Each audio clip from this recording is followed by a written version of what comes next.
Hey everybody, Mike Pfeiffer with Pfeiffer Hobby Supply. Tonight we're going to do the ACT3 Update 54. It's going to be, and I always say this, but it's going to be a tiny one, and I'll tell you why. Okay, if you all noticed that video 53 looked a little bit different than it normally does, and it didn't include any music, it's because in Microsoft's infinite wisdom they have rendered Movie Maker unusable. Therefore, a dummy like me who does their editing in something that's just super simple had to go out and look for something super simple to replace it with. I have found one, and I will talk about it some other time. However, my learning curve was, even being simple, my learning curve was a little bit steep simply because all the editing programs work different than Movie Maker did. And I'm sorry for sweating all over you guys. I just got done wiping down the truck with some of that FLF and stuff that you see advertised. But on top of that, so I've had to switch to the new editing program. I also, let's see, today's Friday, a week ago today, I had kidney stone surgery again, and I had a 12mm stone in there, and he broke it all up, and I've got a few more in there that they're going to want to go in again and take out. But that's neither here nor there. I'm feeling like crap. I feel like Muhammad Ali went with me for about an hour, and I'm still not feeling great. But anyway, those things have kind of held me back from doing stuff out here. I have been doing some things. I've been working on some models, been buying a couple. Show them to you later if you're interested. Even I'll probably show them to you even if you're not interested. But I'm going to show you a couple of modules here that I'm working on. And I'm going to show you what we decided to do down here, or what I am doing down here in the town. So anyway, that's why I'm lagging behind. But anyway, let's get into this. Okay, since the last time we visited, I told you I was working on a new house for behind the tourist trap, or the trading post as it be, and I have completed that house, and there it is. And I also, over here, I did drill a hole and run the wire down through for the light inside of the Hogan. I haven't mounted any of those down permanently yet, but then I will do whatever scenery I need to around those at some point, but I kind of got stalled there. Let me swing over here just a tiny bit, and let me try to zoom in a little. Okay, I think you can see right, let me see if I can get my fat finger in there, right over there, I drilled a hole down through for the light that's going to illuminate the sign to the motel, although I do not have the light in place, but the hole is down through. Now let's swing back over here and let me back you up.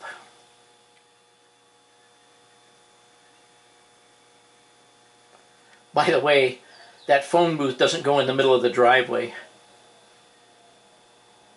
But as you can see, anyway, I have those buildings all sitting down. And as I said before, I'm not going to put any lights in the trading post. Oh, by the way, I cut the trading post off, and I did swing that fascia or false front around to the side there.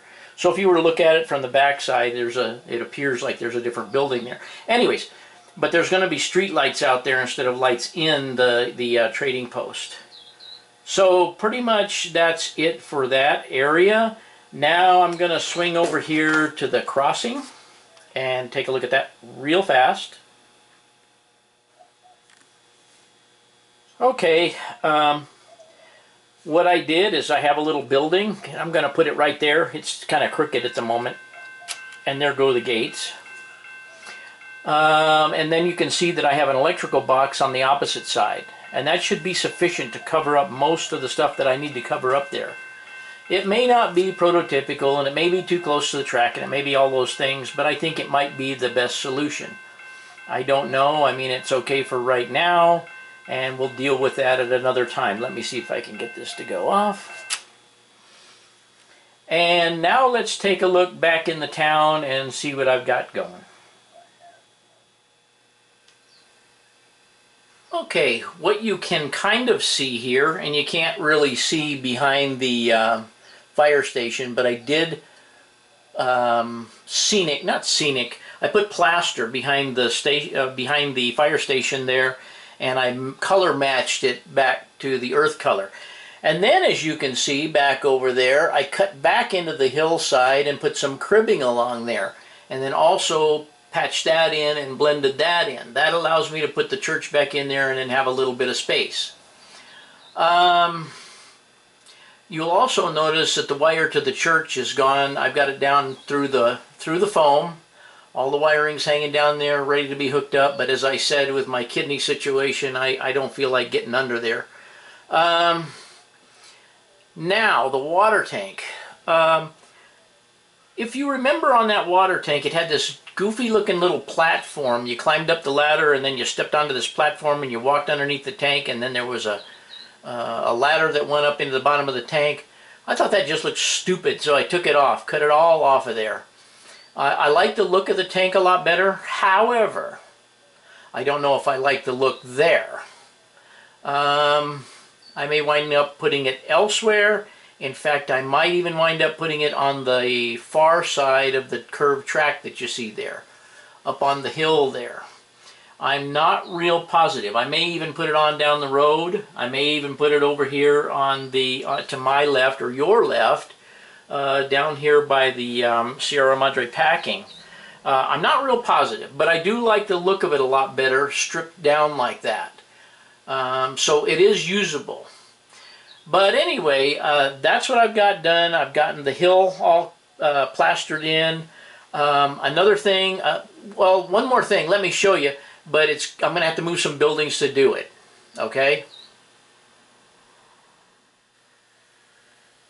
Okay, if I move the water tank out of the way, and the buildings that were sitting there, the Selena's Tavern and so forth, you can see that I kind of built up the terrain around that structure now. It's not just sitting up on something.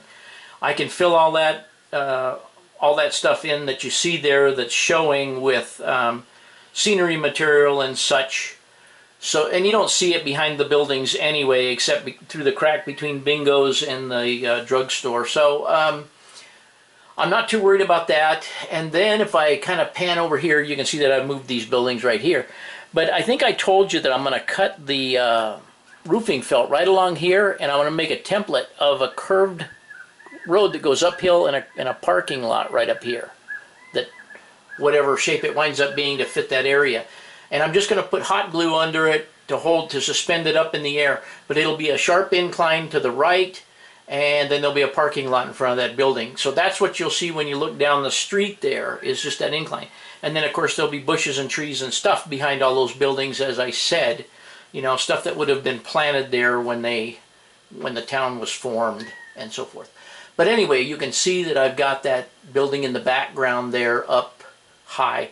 What it is, I don't know. It doesn't really matter. It has no windows or anything in the opposite side of it. But I do like the colors of it, and I think it fits in well there. Let me move this back somewhere near where it goes.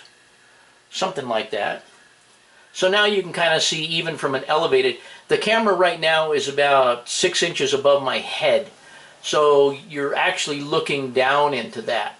Let me see if I can back out a little bit for you, so that you can kind of get an overview here. There's kind of an overview of the area. And like I've said, there'll be a flagpole in front of the fire station with a light on it. There'll be some street lights in the park in between the buildings out there where the caboose is sitting. So there'll be plenty of illumination on the outside of these buildings. I don't know how much light I'll put in any of them. I'm not too sure. I might put a red light on the outside of Selena's upstairs. I'm just not sure there yet. I'm kind of working my way around that corner. Aside from that, I haven't done a stinking thing out here. Gavin cleaned off the yard area here the other day and was doing a little bit of switching back and forth. Just, you know, whatever struck his fancy. Moved a few cars around and so forth, and had some fun for about a half hour. So anyway, I want to show you these modules that I spoke about. Okay, I'm sure that many of you are familiar with T-Track. I was not so much familiar with it. I've seen it at a lot of conventions and so forth.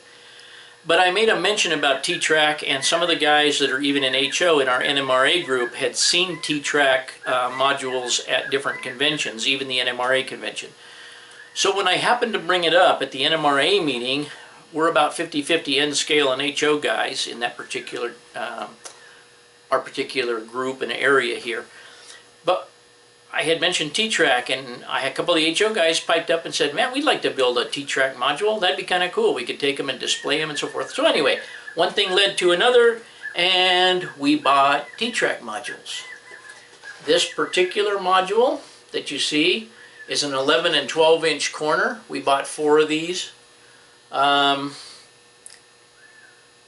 don't know what I can tell you about it other than these particular ones. We ordered all of them through Masterpiece Modules, and they're extremely well cut and precision cut, and they're pre-drilled with holes underneath, and I do believe that you can see those little bitty screws there.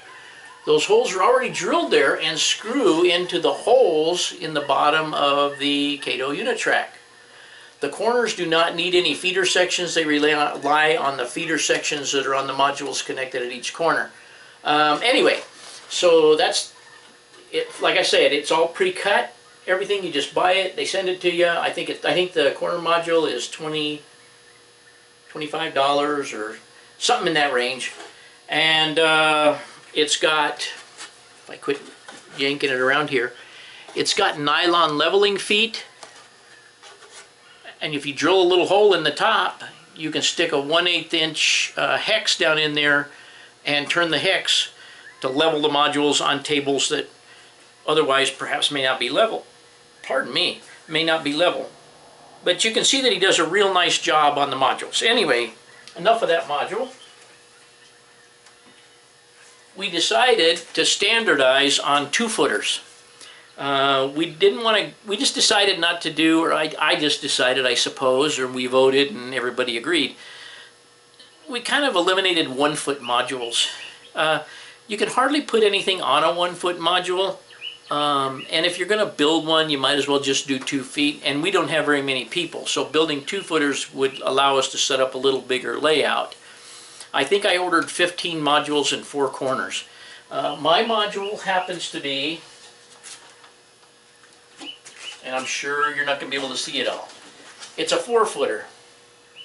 Designed and constructed the same way as the corner, except it has the holes in the back to run the feeder wires out of and connect into what we will use is a all Kato bus wire. Until we grow to such a size that wire size is inefficient for power. By the way, we're doing strictly DC. We decided to start out with that because some of these HO guys may not want to dive in and buy a DCC equipped N-scale locomotive. And besides that, it's much easier, and we had a guy who donated 2 power packs to us. One guy didn't buy a module. He didn't think he could devote enough time. He bought a box at Harbor Freight, one of the plastic boxes with the foam inside, so we can put all the gear in the box. We're currently storing that box, and once these corners are ready to go, we will be storing the 4 corners in the box at her house, simply because she's kind of centrally located and has plenty of room in her garage. That way, if 2 or 3 or 4 guys want to get together, find out about some event and they want to attend, all they have to do is drive to her house, pick those up. Even though us individuals are going to do the corners, we decided to make them relatively simple, and you had to agree to not worry about other people picking them up and using them. So we have 4 corners that 4 individuals are building, and those will be stored there so they can go, say there's a garden show, and somebody says, hey, well, maybe we should take some modules and go set up under the cabana at the garden show. Cool. Everybody or whoever agrees to do it can go to her house, pick up the corners, pick up the power packs once we get rolling here, and head out and set up for a few hours, a day, whatever they want to do. So anybody can go and pick up the stuff and go set up at your grandmother's funeral or whatever. I don't know. That was a stupid analogy, but maybe your daughter's wedding, huh? That would be a good one. Anyway, you could set up anywhere you like. You know, if you make an arrangement to set up somewhere, you can go get the stuff and you can go set up the stuff and try and get other people to volunteer and go with you or not. So anyway, that's the scoop. It's very loose-knit right now. We haven't even decided a name, but all the people that are in the group right now obviously are NMRA members because this thing was formed at the meeting. And that's about all I can tell you about that right now. I think everybody's already constructed their module, and most people have the track mounted. I don't have a bus. I don't have all the components to build the Cato bus line yet. I have about 50% of them. But I will get those, and then we will figure out how to split that cost among those of us who have modules. And everybody's real amiable right now as far as if we need something. So there doesn't seem to be a problem. We don't like have an organization. We don't collect dues. We don't anything. It's just everybody decided they wanted to try and do this, and we're just trying to accomplish it. And I think that's pretty admirable, especially since half the guys are HO guys. So anyways, that's working out well. Let me show you a couple of, if you don't mind, let me show you a couple of kits, new kits I got, and tell you about another one that I am getting, and what I'm working on even. So let's move over there. By the way, I know some of you are going to see some of the wording on this shirt, and you're going to say, what the hell does that say? Anyway, it says, when I was in Albuquerque, they told me, and then for those of you who have seen the shows, it won't make any difference to those of you who have not. I hope you can read that. It says, Better Call Saul. So if you saw Breaking Bad and you watched any of Better Call Saul, you will understand the shirt. But I know somebody was going to ask me. They always ask me, what does your shirt say? Or whatever. Anyway, let's go take a look at the kits and shut me up. Okay, I know this light here is playing heck with the camera. But anyway, I told you a while back that I got that, where is it? The Ford J-Car, that second one down on the left by IMC, which was a rare kit. This is also a rare kit that I happened to stumble onto the other day. It's the MPC Ford J-Car with a clear body. So you can paint half the body or not paint the body at all or paint the whole body. But you can see all the guts inside. The other one that I snagged for $12 was this Cobra, Shelby Cobra. And I wanted to get one, I just didn't want to pay anything for it. But I happened to run across it. And really, here recently, those are the only two that I actually have in my possession. But right before I came out here to do this video, I was looking at the stuff that was ending soon.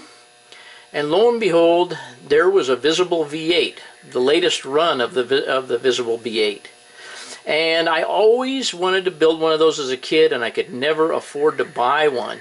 So, and as it turned out, there again, it was being sold by Goodwill of San Francisco, if you can imagine that. And all the proceeds were going to charity. And so I don't know, I think the shipping was $15 or something like that, and the kit was 25 or 30 bucks.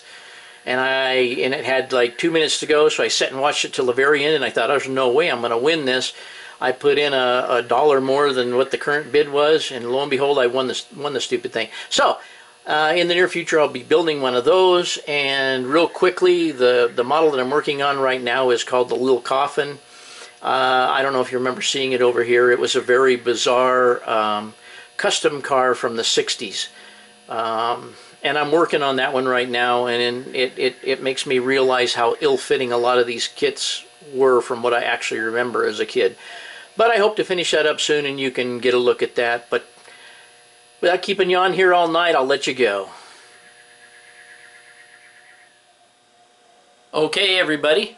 Hope you enjoyed update 54. And what do I say?